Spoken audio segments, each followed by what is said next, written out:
안녕하세요. 헌터입니다. 오늘 분석해볼 기업은 삼성중공업입니다. 올해 들어서도 주가는 상당히 좋은 흐름 이어갔습니다. 얼마 전에는 12,000원대 돌파를 하면서 신고가를 경신하기도 했었는데, 자, 특히나 이번 달 들어서 조정이 좀 나오면서 10,000원 초반대까지 이제 좀 떨어진 상황이 됐습니다. 이러다 보니까 이제 주주분들 좀 생각이 많아질 것 같습니다. 이제 매물이 계속해서 나오는 구간이 펼쳐질지, 아니면 일시적인 이제 하락이고 다시 한번 좀 조만간 반등을 기대해 볼 수 있을지, 그리고 앞으로 전고점도 돌파하면서 더 위에까지 바라볼 수 있을지, 이제 앞으로의 흐름이 중요해진 만큼 이제 오늘 분석을 통해서 향후 주가의 흐름을 예상을 좀 해보도록 하겠고요. 이제 보유자분들 목표가 향후 어디까지 볼 수 있을지, 그리고 물려 계신 분들 단기적으로 있을 수 있는 만큼 어떻게 대응을 해야 될지, 그리고 주가가 많이 올라오긴 했지만 여전히 신규 진입으로 들어갈 만한 괜찮은 구간일지까지 다양한 측면에서의 투자 전략 함께 알아보도록 하겠습니다. 자, 그럼 이어서 수급 상황 보시겠습니다. 한 달 기준으로 개인이 샀고요. 외국인이 팔았습니다. 그리고 기관은 중립을 유지했습니다. 그리고 최근까지의 이제 동향을 보시게 되면 큰 변화는 없어 보여요. 거의 비슷한 스탠스가 유지가 되고 있습니다. 다만 막 엄청나게 뚜렷한 스탠스는 아니지만 전반적인 스탠스는 비슷하다고 보시면 될 것 같고요. 그래서 최근에 좀 하락은 특히나 외국인이 좀 부추기고 있다, 이렇게 보시면 될 것 같습니다. 자, 이어서 이제 신용 잔고율 보시게 되면 0.94 나오고 있고요. 과거와 비슷한 수준입니다. 뭐 크게 걱정은 없어 보이고요. 이어서 공매도 관련해선 금지가 된 상황이기 때문에 일단 분석은 스킵하도록 하겠습니다. 자, 그럼 재무제표 분석 이어가 보도록 하겠습니다. 먼저 2019년도 매출부터 보시겠습니다. 7조 3천, 6조 8천, 6조 6천, 5조 9천까지 꾸준하게 과거부터 눌려왔습니다. 하지만 이제 반등이 작년에 진행이 됐고, 이제 좋은 흐름 계속해서 이어가고 있는 상황입니다. 올해도 거의 10조 가까이 올라주면서 상승 흐름 지속이 되고, 향후에도 일단은 계속 상승 흐름 유지가 될 것으로 예상이 나오고 있습니다. 이어서 영업이익 보겠습니다. 과거 뭐 적자가 오랫동안 지속이 됐고, 턴어라운드가 작년에 진행이 되면서 드디어 플러스 전환, 그리고 올해 계속해서 개선이 이어지고 있는 상황입니다. 앞으로도 마찬가지고요. 당기 순이익도 마찬가지로 보시면 되겠지만 이제 흑전은 올해 진행이 된다 정도로만 차이가 있다 보시면 되겠습니다. 그래서 뭐 실적에서 일단 전반적인 수치는 상당히 좋아 보입니다. 그럼 이어서 분기별로 전년 대비 영업이익만 한번 비교해 보도록 하겠습니다. 먼저 2분기는 500대에서 1300대 큰 상승 보여줬고요. 그리고 3분기 750에서 1200 올라줄 것으로 나오고 있고, 4분기 그리고 1분기까지도 계속해서 거의 700대인데 앞으로는 1200, 1500, 1600 이런 식으로 꾸준하게 올라줄 것으로 보여지고 있어서 앞으로의 실적은 전년 대비해서 계속해서 올라가는 상황이다. 그리고 연간 기준으로도 크게 개선이 되고 있다 정도로 보시면 되겠습니다. 실적 전혀 문제가 없습니다. 자, 이어서 부채 비율 살펴보도록 하겠습니다. 과거 100 중반대에서 200대 그리고 300대까지 돌파, 최근에는 300대 초중반 계속해서 진행이 되고 있는 상황입니다. 자, 일단은 뭐 지금 실적이 굉장히 좋게 잘 나오고 있는 상황에서 이제 수주가 굉장히 좀 크게 늘어나다 보니까 거기에 따른 계약 부채로 보여지고 있어서 지금 부채의 상승은 우리가 크게 상관은 안 해도 될 것 같습니다. 신경 안 써도 되실 것 같고, 이어서 ROE 보도록 하겠습니다.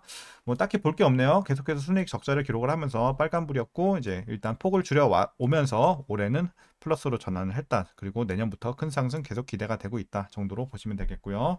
그리고 주당 순이익도 마찬가지로 보시면 되겠습니다. 자, 그리고 아쉽지만 이제 과거에는 적자를 계속 기록을 한 만큼 배당을 하지 않았고요. 올해까지도 배당은 없을 것으로 보여지고 있어요. 왜냐하면 아무래도 장기 불황의 여파로 인해서 배당 재원이 아직은 좀 부족하기 때문입니다. 그래서 참고하시면 되겠고, 그래도 이제 향후에 계속해서 실적이 개선되는 만큼 또 나중에 해줄지는 또 기대해 보면 좋을 것 같습니다. 자, 이제 마지막으로 현재 PER 34배, PBR은 1.87배 나오고 있습니다. 그리고 현재 주가 밸류에이션 상황은요, 지금은 적정 주가 근처라고 보고 있습니다. 그래서 지금은 저평가도 고평가도 아닌 거의 제가치 받고 있는 현재 주가의 구간이다라고 보시면 될 것 같습니다. 자, 이어서 동사 관련 이슈 한번 살펴보도록 하겠습니다. 먼저 2분기 실적 서프라이즈가 나왔습니다. 매출은 전년 동기 대비 30%, 그리고 영업이익은 122% 가까이 증가를 했습니다. 그래서 상당히 좋은 실적 기록을 했고, 그 배경을 보시게 되면 말레이시아에 투입되는 FL 엔진 GLNG가 이 4월 달부터 공정이 진행이 되면서 매출 인식이 본격화됐습니다. 그리고 수익성 높은 해양 부문의 매출 비중이 증가를 했고요. 공사 손실 충당금이 발생하는 적자 선박의 매출 비중이 감소하면서 흑자폭이 커졌습니다. 또한 해양 프로젝트의 추가 공사 정산 등 일회성 요인 250억 원 정도가 또 반영이 되면서 영업이익도 괜찮은 상황이 좀 연출이 됐습니다. 자, 그래서 실적은 이렇게 보시면 될 것 같고요. 이어서 이제 싱가포르 정부와 싱가포르 국부 펀드인 GIC가 삼성중공업 지분을 총 5천억 원 굉장히 큰 매수를 좀 진행을 했습니다. 이들은 주식을 대거 매입하면서 보유기간 회사 경영에 영향을 끼치는 행동은 하지 않겠다 이렇게 밝히면서 단순 투자라고 좀 강조를 한 부분이 있었습니다. 그리고 수많은 이런 한국 주식 가운데서도 삼성중공업을 택한 것은 아무래도 장기 성장성을 좀 가장 높게 봤기 때문으로 보여지고 있습니다. 그런 것들도 일부 좀 호재로 최근에 다가왔었고요. 자, 그리고 이제 동사는 역시 최근 중동 선주로부터 LNG 운반선 4척을 1조 4천억 원대에 수주를 하면서 22척 그리고 49억 달러를 따내며 올해 수주 목표인 97억 달러의 절반 이상을 달성을 했습니다. 또 수주 관련해서도 상당히 지금 좋은 수주 상황이 좀 진행이 되고 있고요. 그리고 이제 성과도 좀 우상향 곡선을 계속 그리는 점도 호재로 다가오고 있습니다. 지난 8월 5일 기준 신조선가 지수는 187.98로 전년 동기 대비 9% 상승을 했고요. 그리고 2020년 11월부터 44개월간 상승세를 이어가면서 글로벌 조선업계의 최대 호황기였던 2008년에 근접한 상황이다. 이렇게 좀 보여지고 있으니까 또 이런 점도 업황에서는 좋게 다가오고 있습니다. 자, 이어서 하반기 컨테이너선과 LNG선 이 추가 수주가 예상이 되고 있고요. 그리고 일반 상선보다 수익성이 확실히 높은 FLNG 파이프라인이 충분하다는 점을 우리가 좀 근거로 실적 개선 사이클이 더욱더 길어졌다고 판단이 되고 있는 점 상당히 좋게 작용을 하고 있습니다.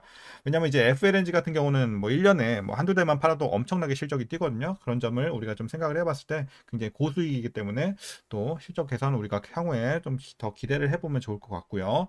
자, 이제 마지막 이슈입니다. 삼성중공업은 FLNG 신조 시장에서 명실상부 세계 1위 경쟁력을 갖췄습니다.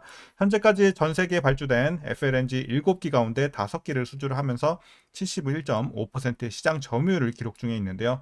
최근에도 북미 FLNG 건조 프로젝트를 최종 확정 지은 점도 좋아 보입니다. 자, 이제 최근 이슈는 이렇게 좀 정리하겠습니다. 좀 이슈가 많았고요. 전반적으로 굉장히 좋은 내용 많이 나와 있는 상황에서 이제 여러분들 마지막으로 투자 전략 설명드리면서 영상 마무리하겠습니다. 자, 먼저 신규 진입 관점부터 말씀드리겠습니다. 저는 개인적으로 반대 의견 드리도록 하겠습니다. 물론 지금 들어가서 위험한 구간은 아닙니다만 일단 지금 본격적으로 들어가서 수익을 내기에는 조금 아쉬운 구간이지 않나 이렇게 판단을 하고 있습니다. 그래서 웬만하면 보유자분들만 추가 상승 여력 노려보는 이런 전략이 좀 더 나아 보이고요. 오히려 이제 신규로는 다른 종목을 좀 더 탄력적으로 올라갈 수 있는 그쪽 테마로 좀 보시는 게 맞지 않겠나라고 보고 있으니까 참고해 주시면 되겠습니다. 그래서 시세가 좀 난점이 아쉽다라는 거로 참고하시면 되겠고요. 자, 이어서 보유자분들 대응 방법입니다. 먼저 목표가부터 설정해 드리도록 하겠습니다. 자, 저는 현재 목표가는 15,000원 보고 있습니다. 그래서 이제 전고점도 돌파 충분히 좀 가능성은 있다고 보고 있어요. 그래서 15,000원 최종으로 보시되 이제 여러분들 익절 전략이 중요하겠죠.